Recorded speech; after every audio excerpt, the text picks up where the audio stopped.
आपको सीआईएसएफ की उस बस का हाल दिखाते हैं जिस पर आतंकियों ने हमला किया, जिसमें आपको पुलवामा टेरर अटैक का अक्स दिखाई देगा। इस समय मैं मौजूद हूं उसी बस के अंदर जिसमें आज सुबह 15 सीआईएसएफ के जवान सवार थे और ये जवान सुंजवा इलाके में तलाशी अभियान का हिस्सा थे। यानी कि जो तलाशी अभियान सुरक्षा बलों ने शुरू किया था देर रात को, उसमें सीआईएसएफ भी शामिल थी और इसी बस के में बैठकर वो सवार थे और आउटर कॉर्डन का वो हिस्सा थे। लेकिन अचानक इस बस पर आतंकवादियों ने ताबड़तोड़ फायरिंग शुरू कर दी और आप देख सकते हैं कि उसके बाद इस बस का क्या हाल हुआ। आप देख सकते हैं कि सीट पर पूरी तरह से कांच बिखरा हुआ है और ये जो खाली कार्ट्रिजेस है यानी कि जो गोलियां हैं आप देख सकते हैं कि यहाँ पर पड़ी हुई हैं। साथ ही में आप देख सकते हैं कि ये अमूमन खिड़की की तरफ होता है शीशा ऊपर नीचे करने के लिए, तो आप देख सकते हैं कि गोलियों से इस बस को छल्ली कर दिया गया। और यहाँ पर भी मैं कैमरा पर्सन से कहूंगा कि वो जूम इन करे और आपको दिखाएं तस्वीर। आप देख सकते हैं कितनी गोलियों की बरसात इस बस पर कर दी गई और सुरक्षा बलों पर कहीं ना कहीं आतंकवादियों की मंशा थी कि ज्यादा से ज्यादा कैजुअलिटी हो, लेकिन सुरक्षा बलों ने मुस्तैदी दिखाई और तुरंत जवाबी कार्रवाई की और आतंकवादी एक जगह पर छिप गए और बाद में वहां पर मुठभेड़ शुरू हुई। लेकिन आप यहाँ पर देखिए कि सीआईएसएफ के जवानों की जो यूनिफॉर्म की जो कैप्स हैं वो यहाँ पर पड़ी हुई हैं।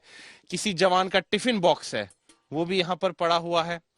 तो काफी यहाँ पर भयावह स्थिति होगी उस समय जब ये फायरिंग हुई होगी।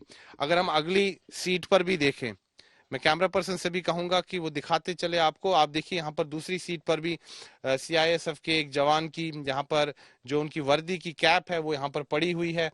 कांच पूरी तरह से बिखरा हुआ है और गोलियों की बरसात कर दी गई थी।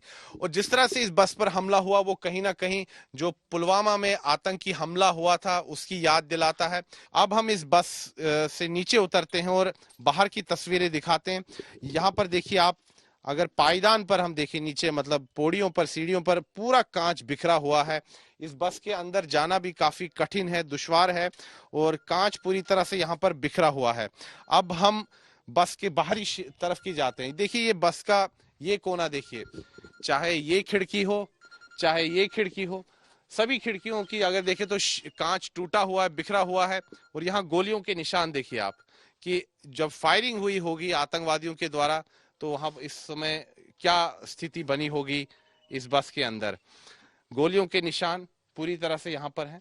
और अगर हम बस की बाहरी तरफ यानी कि पीछे की साइड से देखें तो वहां पर भी काफी गोलियां बरसाई गई आतंकवादियों के द्वारा।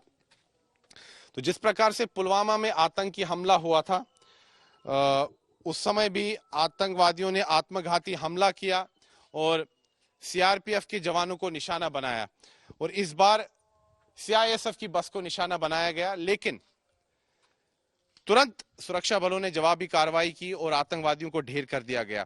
अगर हम इस बस के सामने की तरफ भी देखें, आप देखिए ड्राइवर की सीट पर यहाँ पर गोलियों के निशान हैं इस कांच की तरफ। अगर हम सामने की तरफ देखें, सामने की तरफ भी देखिए कि क्या हालत है इस बस की। तो अगर सामने का इसमें सामने की तरफ देखें, इस बस के पीछे की तरफ देखें, दाएं तरफ देखें, बाईं तरफ देखें, तो चारों तरफ से इस बस को गोलियों से भून दिया गया।